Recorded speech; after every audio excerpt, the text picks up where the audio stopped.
Welcome back to Mr. Mindgrowth. Today we're diving into a powerful concept from Staight-line leadership. The difference between facing a problem and making a decision. It's a subtle shift in perspective that can radically transform the way we navigate life's challenges. This understanding could be the key that unlocks your potential for growth and change. So, are you ready to take a closer look at your problems and decisions? Stay tuned to discover how this understanding can transform your life and your actions. Let's start by breaking down what a problem really is. In the enlightening book, Staight-line Leadership, it is suggested that a problem consists of three key components. Firstly, a problem implies a deviation from the norm, an unexpected change or disruption.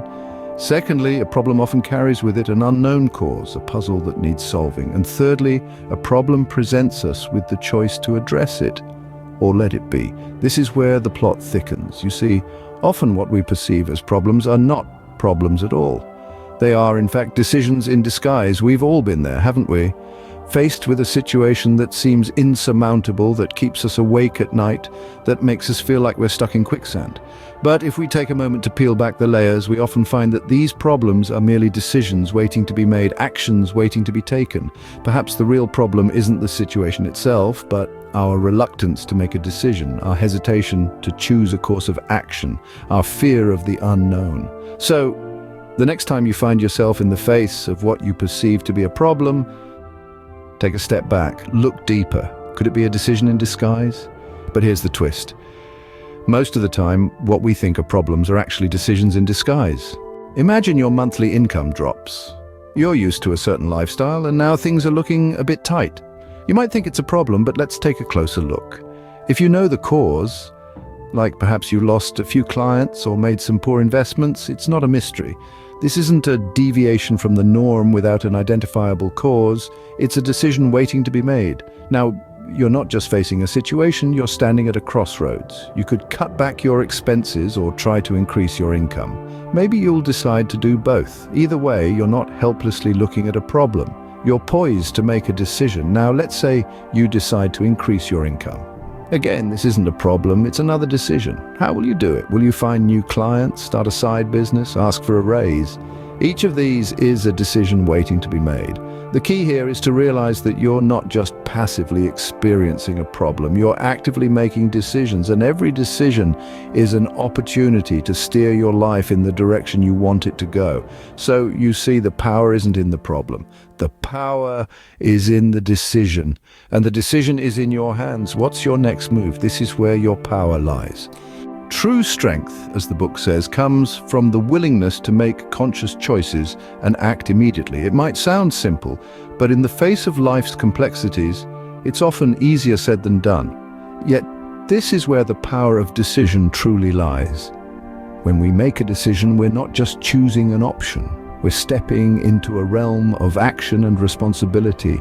We're saying, this is the path I choose, and I accept all that comes with it. It's a powerful statement, one that transforms us from passive spectators to active players in our own lives. But what does it mean to truly decide? It's more than just a mental process. It's about embodying your choice, living it out with every step you take. It's about committing to a course of action and then following through no matter what. This brings us to a crucial concept: integrity. Integrity isn't just about telling the truth or being honest with others. It's about being honest with ourselves. It's about aligning our actions with our words, our deeds with our promises. When we say we're going to do something, we do it. Not tomorrow, not next week, but now. This is the essence of decision-making: the courage to choose, the commitment to act, and the integrity to follow through. It's about being the person who does what they say they will do. Many of us get paralyzed, mistaking endless thinking and talking for action. This is a common trap known as paralysis by analysis, where we overthink to the point of inaction. We get stuck in the cycle of what-ifs and buts, constantly seeking more information, more options, more certainty. But here's a secret: certainty is a myth. Life is inherently uncertain, the future is unwritten. And that's what makes it exciting. The magic happens when we embrace this uncertainty and take a leap of faith, when we make a decision and take action, even when we don't have all the answers. Overthinking can feel like we're doing something productive, We're exploring different scenarios, weighing pros and cons, seeking the perfect solution. But until we take action, we're just spinning our wheels. We're stuck in our heads, disconnected from the real world where change happens. It's important to understand that action breeds clarity. When we take action, we get feedback, we learn, we adjust, we grow.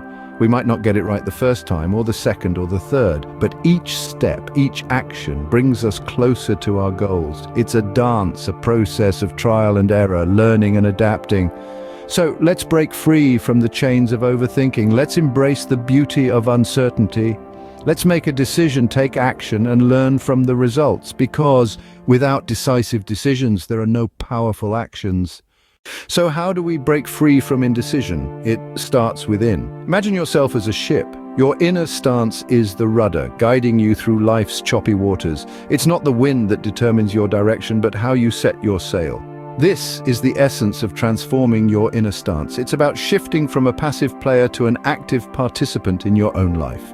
It's about replacing the I should with I am, the I might with I will.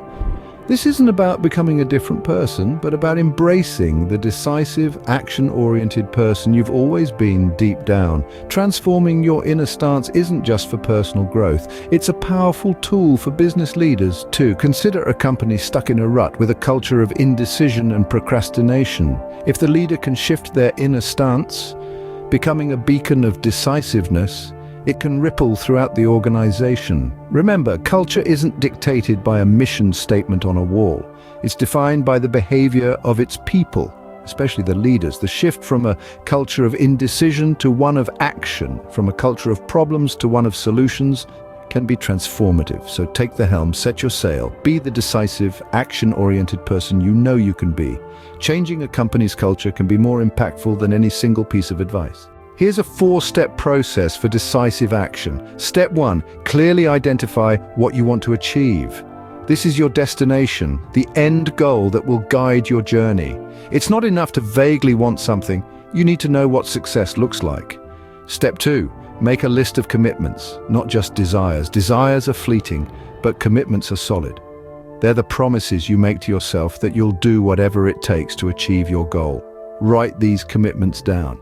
Make them real. Step 3, plan your long-term actions. These are your strategic moves, the big picture plans that will get you where you want to go. They're not about immediate results, but about setting the stage for future success. They might involve learning new skills, building relationships, or making significant changes in your life. And finally, step 4, focus on immediate actions. These are the things you can do right now to move towards your goal. They're the small, day-to-day activities that, when added up, make a big difference. They might be as simple as making a phone call, writing a paragraph, or taking a short walk. They're the steps that keep you moving forward, one foot in front of the other. Remember, this process isn't just about thinking or planning. It's about moving from wanting to committing, and then to doing. It's about turning your decisions into actions, and your actions into results. As Seneca said, it's not because things are difficult that we do not dare, it's because we do not dare that things are difficult. In every moment, there's a decision to be made. Dare to be decisive, dare to act. It's in this daring that you will uncover your true power. The path of growth and transformation is waiting for you. So what are you waiting for? Thanks for watching Mr. Mindgrowth. Don't forget to like, share, and subscribe for more insights into transforming your life.